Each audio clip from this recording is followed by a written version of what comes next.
tonight, we also honor another true hero like Lila of our cause.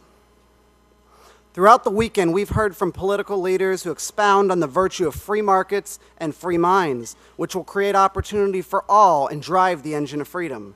And now our gala banquet passes to honoring a warrior of our cause who has literally been on the front lines for years. He doesn't need much of an introduction. He'll be familiar to many, and his work is very familiar. At just 26 years old and a graduate of Rutgers University, he's got his start at the tender age of 20, 6 years ago. He gained national prominence recently by efforts right after Obama took the oath of office. His investigative study of acorn offices around the country and ultimately his videos exposed a systematic pattern of massive corruption and fraud.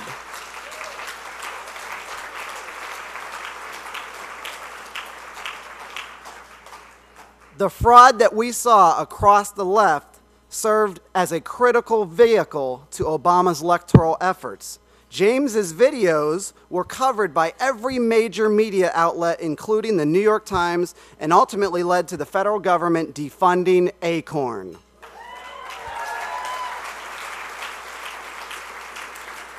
Acorn subsequently filed for bankruptcy, and we have James here tonight to thank for it.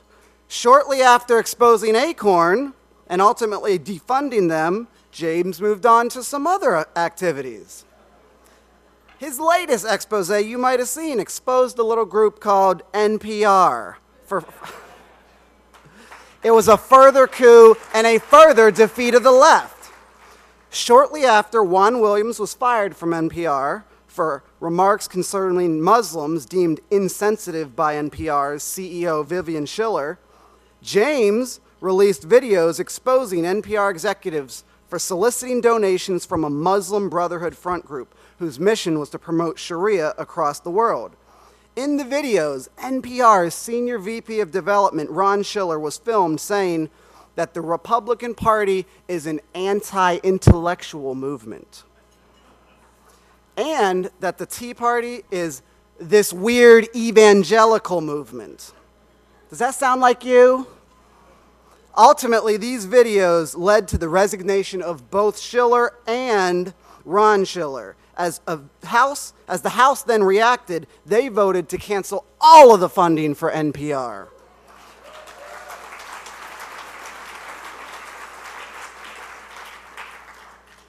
Recently, James O'Keefe was named by Jon Stewart as the Ashton Kutcher of the conservative movement.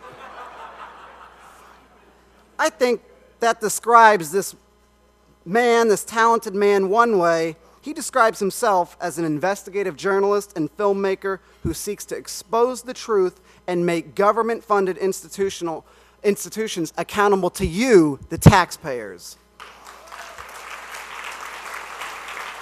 That's the way it should be. James is the president and founder of Project Veritas, a nonprofit organization dedicated to training video muckrakers nationwide. And while James will be honored tonight for his past work, I'm sure we will continue to see big things from James. As the Columbia Journalism Review has described, James is a hell of a problem for the press, and I would add, the left at large. With that, I present James O'Keefe with our Robert D. Novak Award for Journalistic Excellence.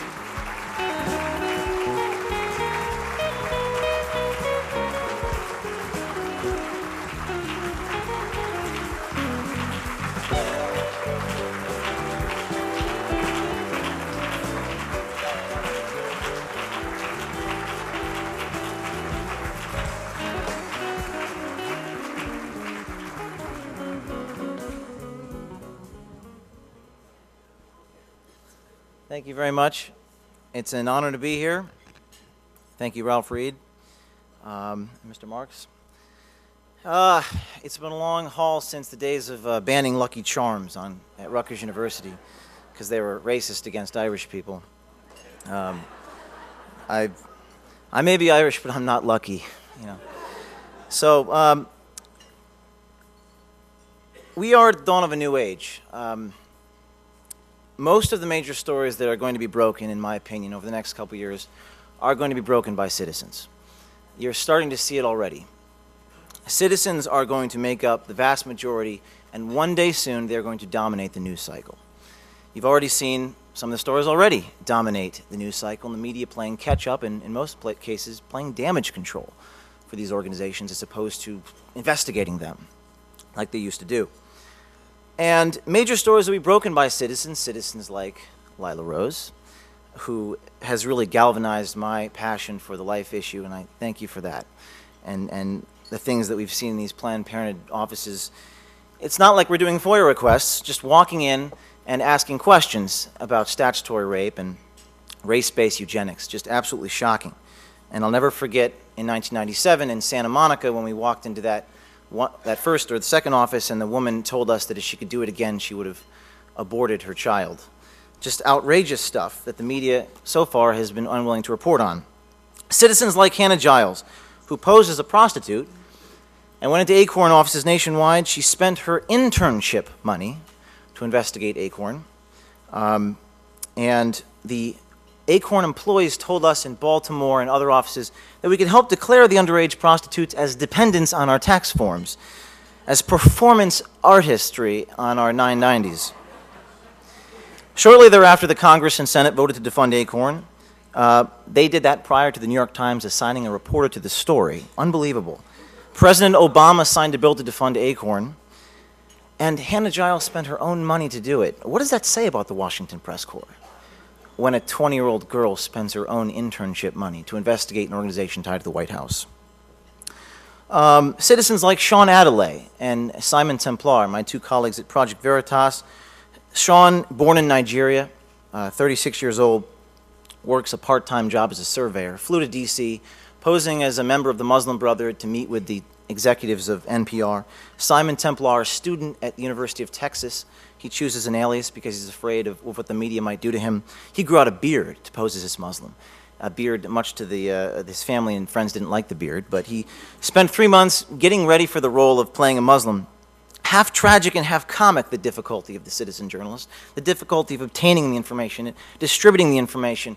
I don't even really know how to use Final Cut Pro. I just kind of taught myself. It used to be that magazines like Mother Jones did journalism. These days, they just put me on the front cover. Instead of investigating government and corporations, they just investigate young investigative journalists.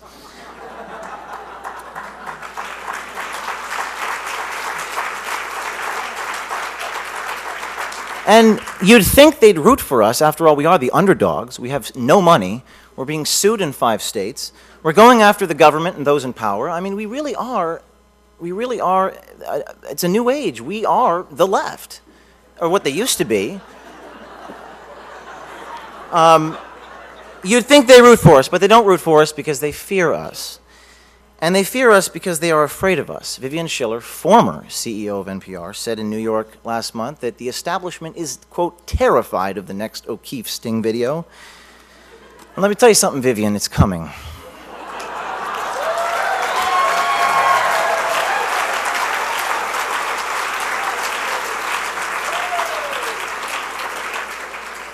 And nobody is safe, especially those in the back room, the establishment media. You're not safe either. Because we're not going to just stay in the boxing ring and investigate those we're supposed to investigate. We're coming after you. We're going to investigate the media itself. And I thank Breitbart for instilling in me a passion for investigating the media itself. They try to stop me. If you Google me and read about me, you'll read all types of stuff. And they've definitely charged me with a crime I didn't commit. They've prosecuted me. They've sued me. They've used the law to hurt me. They charged me with a misdemeanor. Posing as something I'm not inside of a politician's office.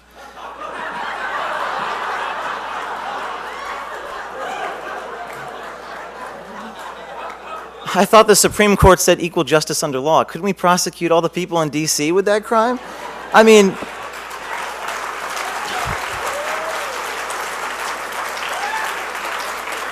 now, I committed the crime, just equal justice under law, that's all. We faced lawsuits from Acorn, and it has been tough. But with your support, I don't have the support of the establishment, but with the people's support, I think we'll be okay. This takes a lot of faith that justice will prevail, faith that if people are just given the facts and given the truth, then they'll be able to make their own decisions. I didn't defund Acorn. President Obama did, because of what he saw in those videos. And if they do keep me captive in New Jersey, as you may have read, they're trying to keep me in New Jersey. They won't let me leave the state of New Jersey. If that's the case, I will fight in New Jersey. And if they keep me under house arrest for some, I don't know, some federal new thing they're doing, then I will direct people from Skype.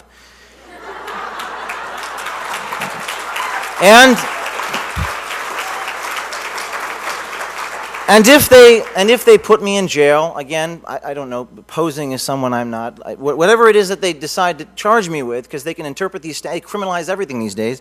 If they put me in jail, mark my words, people will stand up and fight where I left off. And let me tell you something, Project Veritas, we are an IRS tax-exempt charity now. We are creating an army of citizen journalists nationwide in every state. They can stop James O'Keefe. They can stop one man, but they can't stop all of us. In the coming weeks, and I mean weeks, Vivian, you will see people across the country investigating. You will see a new story soon in all offices around the country, and you are going to be shocked what you see. We're not going to stop. They can't stop all of us. We're going to investigate fraud, waste, abuse, corruption in order to create a more ethical and transparent society, and we're going to pursue that thing called Veritas, also known as truth in Latin. Thank you.